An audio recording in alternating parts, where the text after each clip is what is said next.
Alam mo ba na may project ang Epic Homes na swak para sa mga minimum wage earner? Pero bago ka mag-inquire, tatanungin muna kita. Ano ba ang mas importante sa'yo? Murang house and lot or location ng house and lot? Kung location ng house and lot ang hanap mo, lalo na yung malapit sa Manila, asahan mo na mataas ang value nito. Pero kung ang hanap mo ay house and lot na may mababang monthly payment at nasa minimum wage ang sahod mo, pwede mo i-consider ang aming housing project dito sa San Ildefonso, Bulacan. Ito ang Araw Town Subdivision, na swak para sa mga minimum wage earner.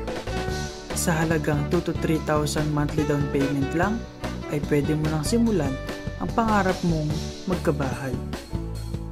Ito ang pinakamurang house and lot dito sa lalawigan ng Bulacan. Kaya kung ganitong bahay ang hinahanap mo, mag-inquire ka na at ibibigay ko sa iyo ang buong detalye at proseso kung paano makaka-avail ng property.